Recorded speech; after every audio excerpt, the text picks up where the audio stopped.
as your host, I am still Mormon James. You have to show leadership skills, whether you're male or female, because we're going to have these young ones growing up, just outside the box. But it is very important to practice leadership skills. Good day, our viewers. Welcome to another episode of DTU ISS Unite. And as your host, I am still Mormon James.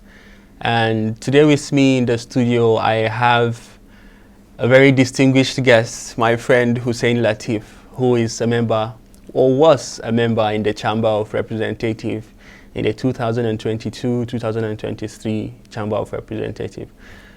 It's an honor to have you, sir. Thank you. Yeah, welcome to the show. Can you please tell us a bit about yourself, your country, and just a bit? Yes, my name is Ssenteza Husein Latif. I'm from Uganda, the part of Africa. I was a member of Chambers of Representatives for 2 years. I am in third year right now. Yeah. We are in third year. We are in third year, of course. Don't leave me behind. So I am also right now a member of executive DTU ISS. Yeah, that's basically. Yeah. Okay, thank you for that wonderful introduction.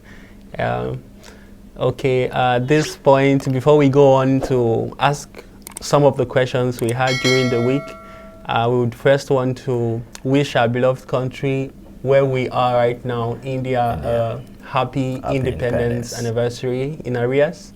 Yes, this week, India celebrated her 77th year anniversary, and also to our international scholars from Indonesia, also happy independence to you. Indonesia celebrated her 78th year anniversary this year. So happy independence to both countries. Yeah. Okay, at this point, my first question is this. As a member of the Chamber of Representatives, you have mentioned you were member of this council for 2 years.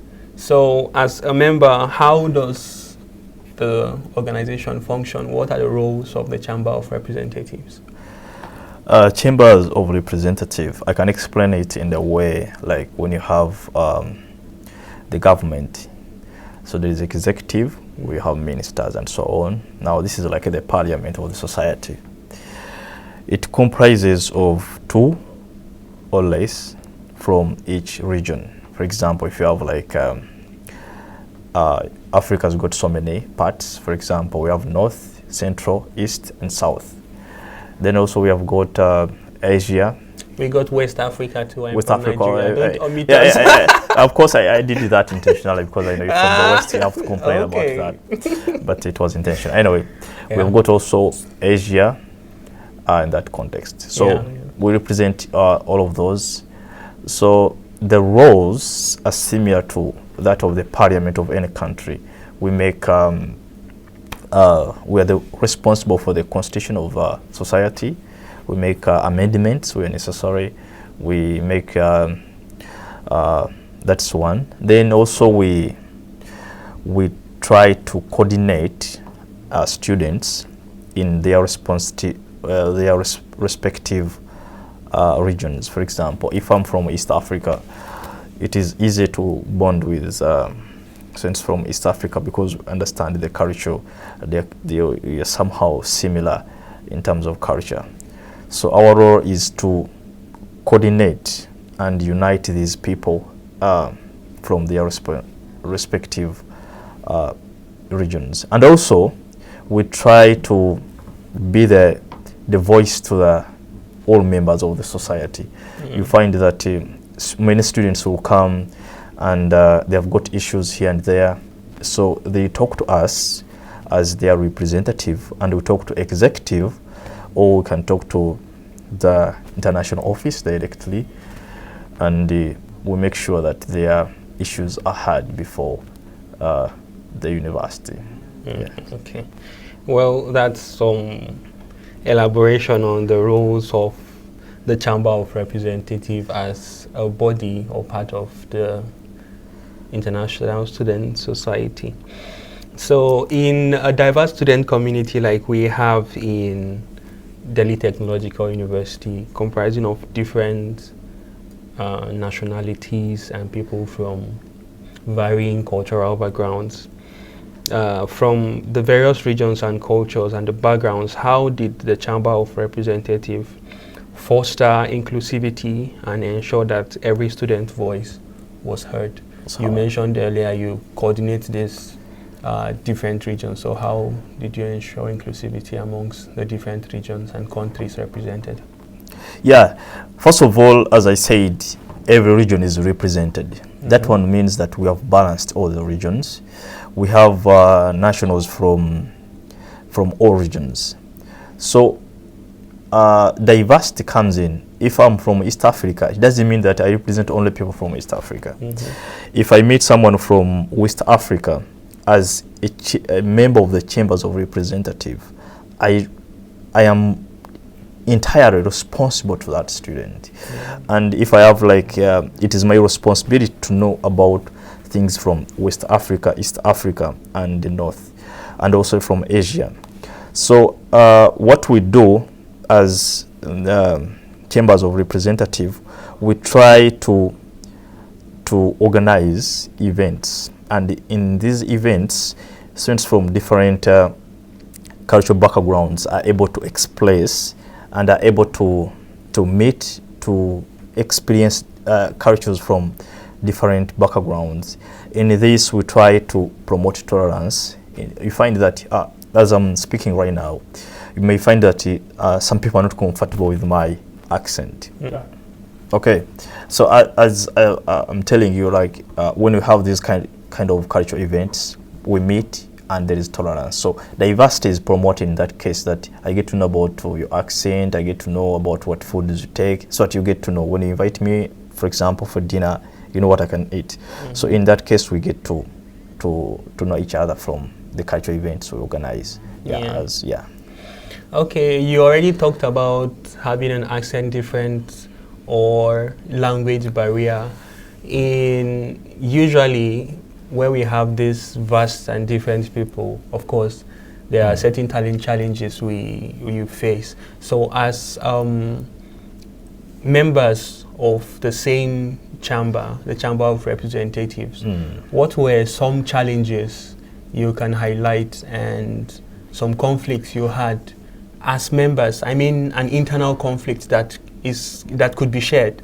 And how did you address this issue? Yes, okay. First of all, within the Chambers of Representatives, okay, most of the challenges were not so much, hard to solve. Sometimes we organize meetings, can be online, and someone is from another region where it's hard for me to listen to them. So the problem was from communication. Someone is saying something very important, and I'm not able to hear what they are saying. So what we try to do is to use messaging, use chats to address some of the issues. In case we have a meeting in the society, we'll try people, if you have any questions and people are not able to listen to you, you write in the chat. So in that case, the accent issue was solved. Another problem could be on the people are not comfortable with videos in the video online meetings. They don't want to put on their videos. Some people are very not comfortable with it.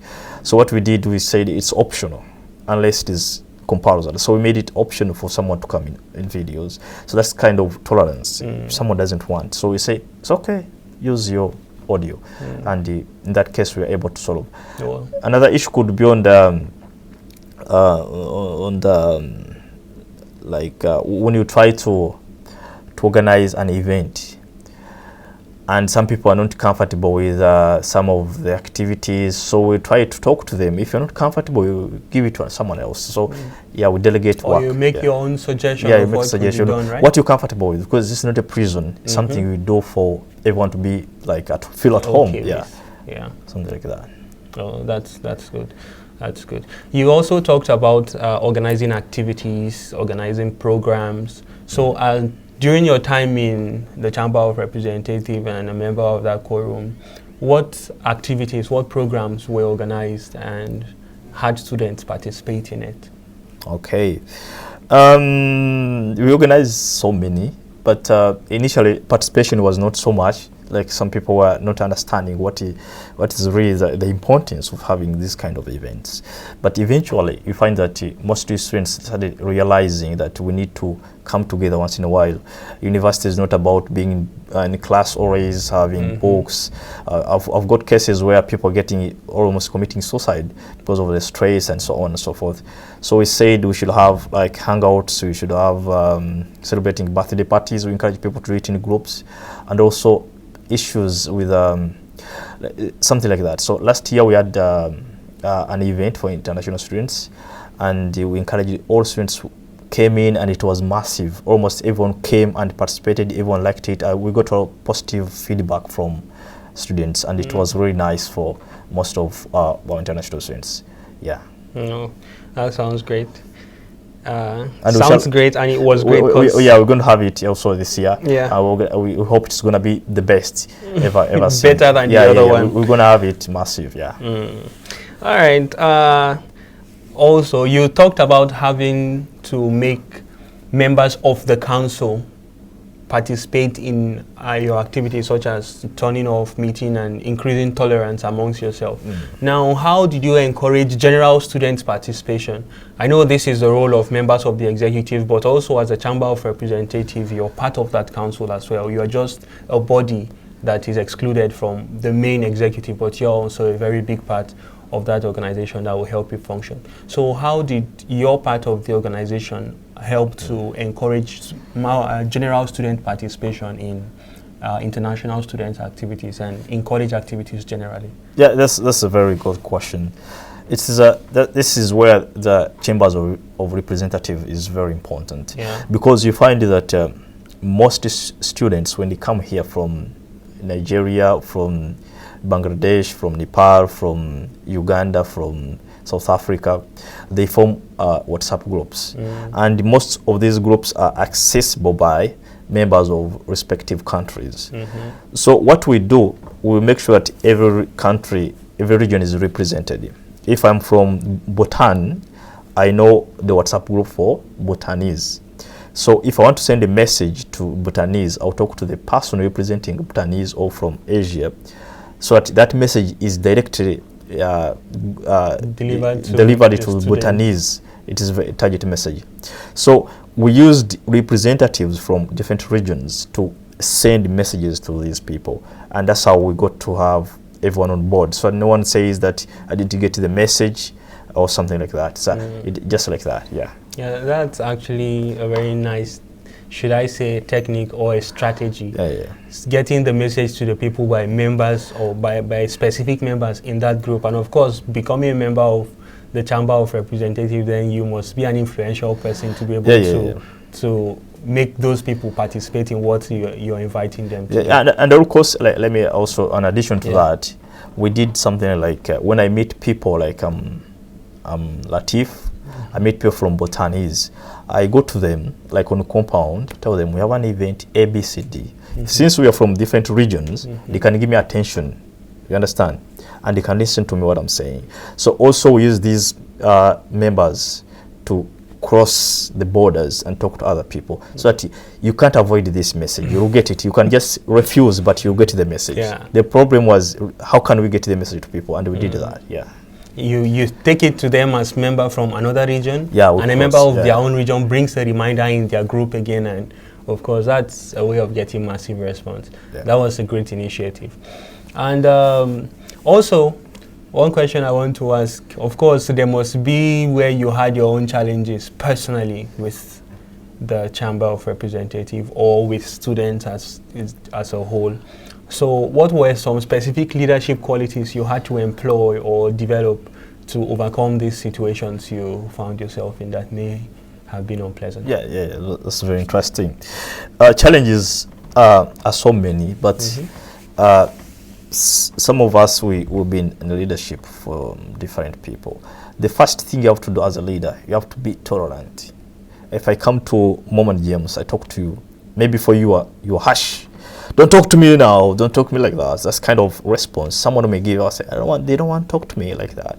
So my challenge was some people were not, they were busy or acting busy And if you want to talk to them, they'll be like, okay, sir, like that. They don't even consume the message. So that was the challenge. Why don't you want to get this message? First listen to me, then you can decide. Can we say they were not approachable? They are not approachable in that case. They were trying to resist. But me, what I did myself, I made it compulsory for you.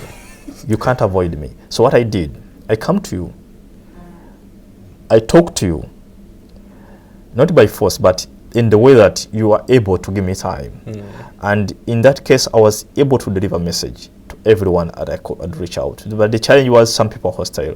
They don't want to talk to people. Some people are just introverts. So you made it a personal delivery. You made it a one-on-one interaction. I'll create a short-term relation with you, and I'm able to give you the message. And I make sure that I sell it to you, and I become the CEO for a short time. So people getting the message. To sell your product, which is the information, vital information. From because I know how important is ISS to these students. Some universities don't have such kind of... They don't, and they're having so much issues. You know, students fail to understand this. It seems like it is just a student organization, but it goes beyond that.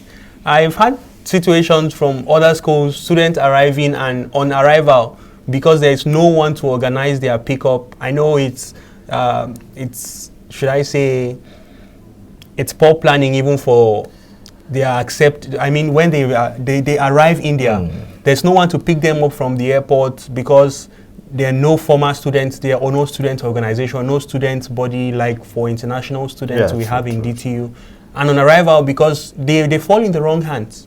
They lost their property, they're unable to find their way in time.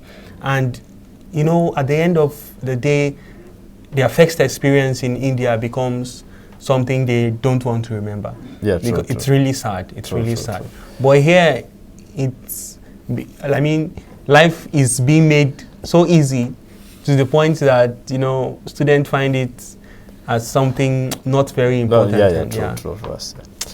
Well, I hope going further they'll understand how important the society is to the growth of the students generally, and, you know, increase their participation. Yeah, true. Yeah. So one more question, or rather I want to ask is an opinion. What advice, of course there are other people who are filling the space of members in the Chamber of Representatives. So what advice or what word would you leave for those who are currently filling in that position, representing different regions of different continents in the Chamber of Representatives? Yeah, the advice is one, and some people are hesitant to join.